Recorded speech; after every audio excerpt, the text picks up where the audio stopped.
Hello, my name is Yusuf, and this is my persuasive speech. So, today I would like to start by acknowledging how increasingly difficult it has become to spot AI.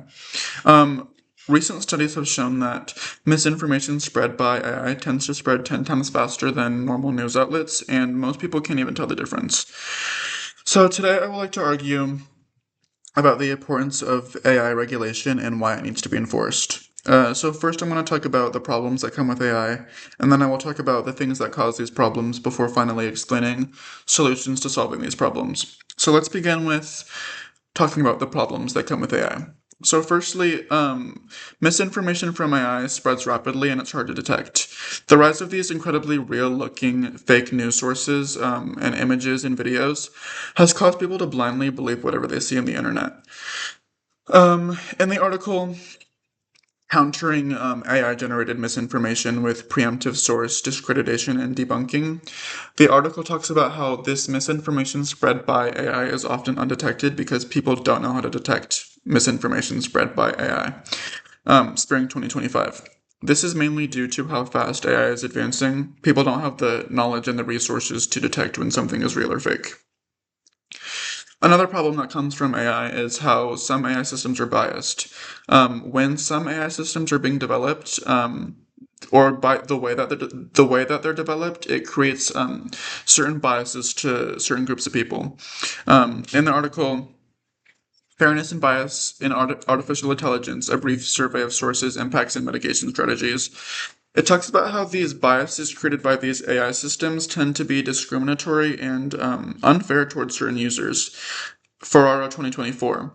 For example, it talks about in certain areas like hiring or jobs, when AI is reviewing things like resumes or certain applicants, it tends to hire more men rather than women and won't hire as many minorities due to the biases that have been encoded into its AI system, um, which is very harmful to its users and the people that are applying to the job. And then finally, AI threatens personal privacy. Due to AI's ability to collect large amounts of data, it exposes private information without people even realizing it. As AI advances, it makes it easier for these companies to collect highly sensitive pieces of information like your location, your search history, or even voice recordings, which is very invasive and harmful to its users. So now that we have talked about the problems that come with AI, let's talk about the causes of these problems. Um, so firstly, AI is advancing faster than regulation can keep up. Due to how fast AI is advancing, the government has not had time to keep up with and create rules to create the proper rules for AI advancement. Every time a new rule is discussed, technology has made a new advancement, which makes it very difficult to bridge the gap between regulation and safety, or regulation and advancement. This is harmful because it allows these AI systems to operate under without many guidelines or without much oversight, which can potentially create unsafe environments for its users. In the article Towards an International Regulatory Framework for AI Safety, the author talks about how these regulations are necessary to minimize risk factors like privacy concerns or biases, and it supports safe development. Child 2024. Another cause of these problems is how companies tend to prioritize profit rather than safety for their users. Um, Many AI companies tend to rush out their next big advancement to pass up their competition, but in turn, this tends to cause them to skip important factors like safety testing or checking for biases or considering long term risks, which creates an unsafe environment on their AI systems. Um, and lastly, many AI systems lack transparency.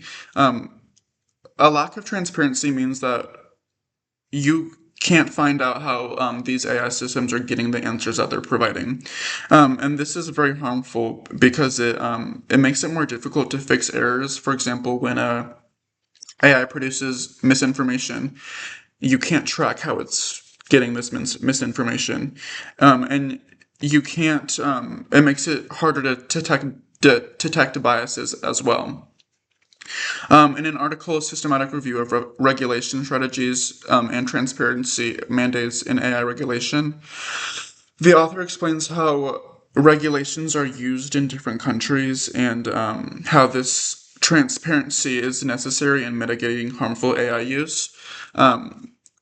Sloan, 2025. She explains how the use of this regulation in different countries has shown success and how our own government should use these pieces of information to help our own country regulate AI.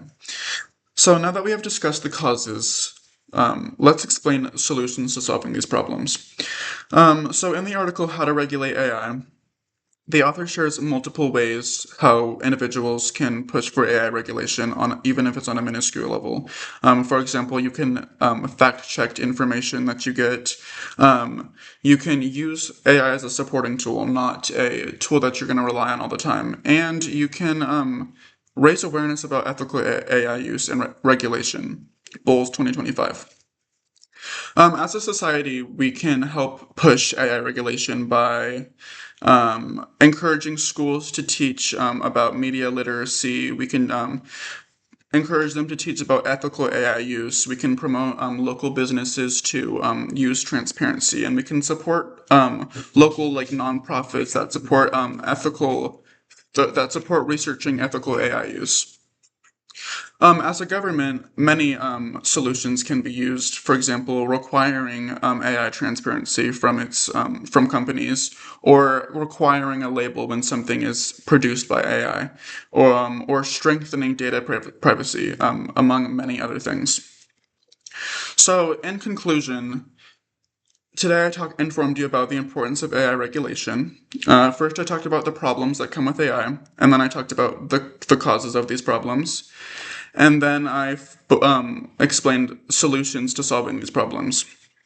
So although it's not incredibly harmful yet, if we don't start setting rules for AI now, we might soon find ourselves in a world shaped by machines rather than a world shaped by our own values and our own choices.